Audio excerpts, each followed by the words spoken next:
The next day, after I went home from work, to my surprise, I found not only my wife, but also my father-in-law there. "So, you're finally home. Hurry up and sign the divorce papers." I ignored my father-in-law and turned to my wife.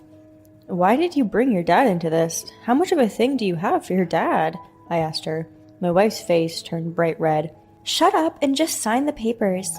She put the divorce papers on the table with a bang. I hurriedly filled out the divorce papers just to get it over with. "My name is Matt. I'm 28 years old and an office worker. I got married 2 years ago to a woman named Karen. I met my wife in college. We were classmates in the same department and attended the same classes. We didn't date when we were students. After graduate, we continued to go out for drinks on a regular basis.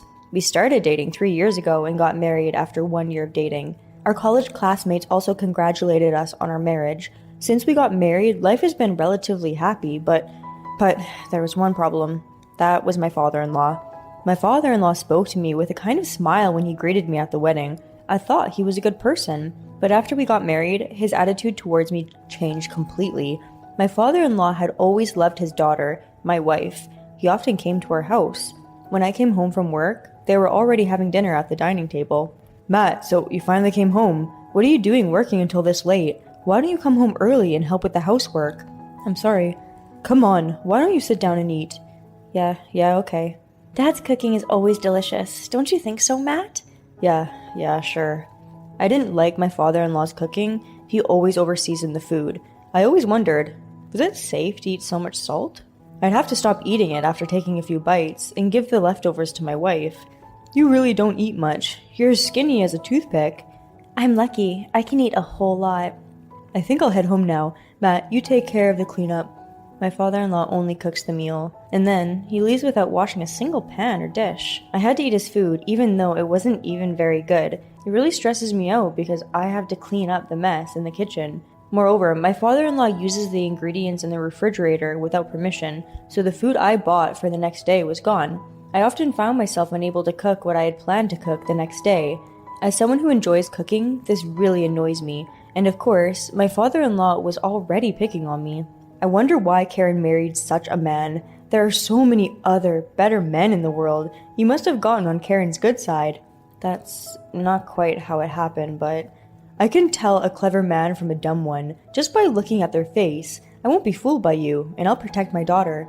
Why in the world does he always want to pick fights with me? I wish he would let go, let his daughter live her own life. I couldn't stand it any longer, so I asked my wife for advice. "Your dad is always putting on such a show." "You guys always seem to be getting along to me."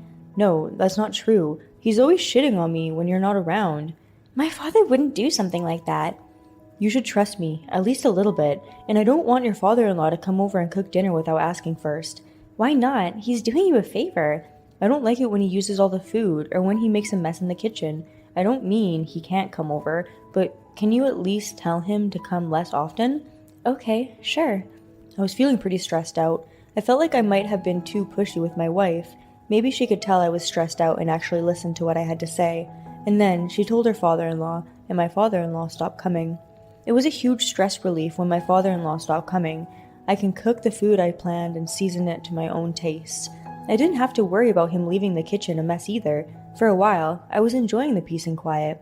Recently, however, my wife started coming home late. She said she has been going out for drinks with her company. She has been telling me more and more often, "I don't want dinner." It was a pain to make a big meal when I'm the only one eating it, so I would cook something simple and eat it. And my wife has recently been entrusted with various jobs at work. She has been taking more and more business trips. "It was worth it to go out for drinks every night and to put up with listening to my boss's boring stories," she said happily. I was a little sad that I got to spend less time with her, but I felt I had to support her since she was working so hard at her job. Then New Year's Day came. My wife took me to visit her in-laws for the first time in a while. I didn't really want to go, but I had to attend because all of her relatives were gathering. When my father-in-law saw me, he didn't even greet me. "Matt, you're late. Put down your luggage and help me get ready," he said coldly. Even though it had been more than half a year since my father-in-law stopped coming to our house, it has been more than half a year since my wife warned him and he stopped coming to our house. He still seemed a bit upset with me. He really is a petty person. I just ignored it and decided to concentrate on the delicious food. At the New Year's banquet, me, my brother-in-law, and my mother-in-law cooked the food. We also serve turkey and other dishes that we ordered in advance from a restaurant. My aunt-in-law's tastes are the complete opposite of my father-in-law's, and she is a professional cook. Therefore, my brother-in-law and I were her assistants, and we tried not to interfere with her cooking. My aunt-in-law often complains about my father-in-law. He really has no sense of taste, so he can't be entrusted with cooking, she'd say. She's a very nice person, cheerful and friendly. I liked my aunt-in-law. And then, the banquet started. I was sitting away from my father-in-law and enjoying the food, but in the middle of the party, my father-in-law came to me and said, "We're running low on alcohol. Go to the store and buy some more." I had to go to the supermarket. Then, my brother-in-law, who was watching me, said, "I'll go with you," to my relief. My father-in-law said, "Why? You should just relax." But my brother-in-law said, "I just want to get some air, and it would suck to have to carry all that alcohol by yourself," he replied simply. My father-in-law looked bored. My brother-in-law ignored him and urged me on, saying, "Come on, let's get going." "Thanks for your help, Max. I really didn't want to carry everything on my own. I know you probably wanted to relax and have fun. I'm sorry." "It's totally fine. I don't like to watch my father pick at his son-in-law like that. He loves his daughter way too much, you know. He thinks you've taken his daughter away from him." I knew it. "I wish he'd just let his children go off on her own. I don't see how she doesn't get annoyed by it. Normally, you care a lot more about your husband, don't you?" "I feel much better knowing you feel that way too, Max." "If my father does anything to you, please talk to me right away." "Thank you." As my brother-in-law and I were walking home after procuring some drinks and talking, we ran into my parents-in-law's neighbor outside who spoke to us. "Hey, Max and Matt! Happy New Year!" "Happy New Year." "Matt, I haven't seen you around. I thought maybe you guys got divorced." No. Well, it's true that my wife and I haven't seen each other much lately, though." "Well, she does seem to come here pretty often." "What?" "I don't know. It seems like she only comes here for dinner or something. I thought you guys had broken up because I had only seen Karen around." I was so surprised to find out the truth that I froze. "Sorry, we should probably be heading back now. We were asked to refill up on the alcohol." "I'm sorry to keep you waiting. I'll see you later." After the neighbor had gone, Max spoke to me kindly and thoughtfully. "Maybe she had something to take care of here, and that's why she kept coming by?"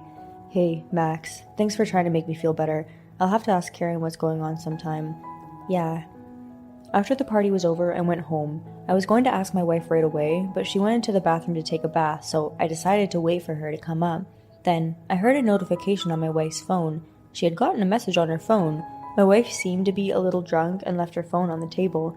Curious, I turned to look at my wife's phone. The name Yuri was displayed on the screen. And on the screen I read, "Did you have a good time at the banquet? It's about our trip this weekend." This was the only part of the message that was displayed. Trip? I thought my wife said she was going on a business trip on the weekend. Does that mean my wife is lying? I decided to ask my wife when she came out of the bath. "Where are you going this weekend?" "Colorado. I'm going to buy souvenirs." She said this without any hesitation at all. I thought she was more honest than that, but she could lie so easily. I immediately requested a detective agency to investigate the matter. A few weeks later, loss of evidence of infidelity came out. I confronted my wife with the evidence and asked her, "What does this mean? You've been lying to me and having an affair with a man named Yuri, haven't you?" My wife's eyes widened in surprise, but when she realized that she couldn't get away with it, she opened her mouth.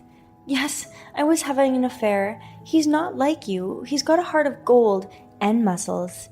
"I can't do this with you anymore. Let's just get divorced." "I can't be with you either." "I'll go get the divorce papers and you sign them." "Yes, okay." The divorce was finalized without a hitch. When I came home after work the next day, I found not only my wife, but also my father-in-law at my house. "Finally, you decided to come home. Sign the divorce papers right now." I ignored my father-in-law and said to my wife, "Why are you bringing your father into this? How much of a thing do you have for him?" I said to her. My wife's face turned bright red. "Shut up! Just fill out the papers!" and put the divorce papers on the table with a bang. I hurriedly filled out the divorce papers just to get it over with. Then my father-in-law said to me with a grin, "Now, you and Yuri can be together," he said. "What? You know?" I introduced Yuri to Karen. He is a student at the flower arrangement class I teach. He's only 24 years old, honest, and cute. What kind of nerve is that, to support cheating with your own student? I don't care about the details of the affair. I'll take everything I bought, alright? I don't want your dirty, used things. Take it and leave now. No, I can't do that right now. How much stuff do you think I have? What? A refrigerator, a microwave oven, a washing machine, a sofa. vacuum cleaner, hair dryer, and my bicycle. My car. That much? I'm going to have to call a moving company. Also, I'm going to cancel the lease on this room, so you will have to move out too. Didn't Karen rent this room? What? What are you talking about? This is the apartment I've been living in since I was single. You've been living in such a nice apartment since you were single? I thought you were living on Karen's salary. What? Karen, what have you been telling your dad? No, I have a much higher income than Karen, so I think Karen would be more troubled by a divorce than me. And of course, I'm going to ask her to pay alimony. What? Why don't we just forget about this divorce thing? Don't be silly. I can't take it back now. So, Karen, pack your bags and get out of here as soon as possible, and make sure you take this idiot father of yours with you. For the time being, my wife took the bare minimum of her belongings, and my father-in-law, who was pale and frozen, and left. After that, I communicated with her through a lawyer, and our divorce was finalized. I also claimed alimony from my ex-wife and her lover. By the way, when I reported this to my brother-in-law and mother-in-law, they were both very furious. My brother-in-law said he would cut ties with my father-in-law and his sister. My aunt-in-law gave my father-in-law a big lecture and told him that she would no longer associate with him. Another person who was furious when she heard about this was my mother-in-law. In fact, when my ex-wife used to go back to her parents-in-law's house, often for dinner, her lover, Yuri, often also went with her.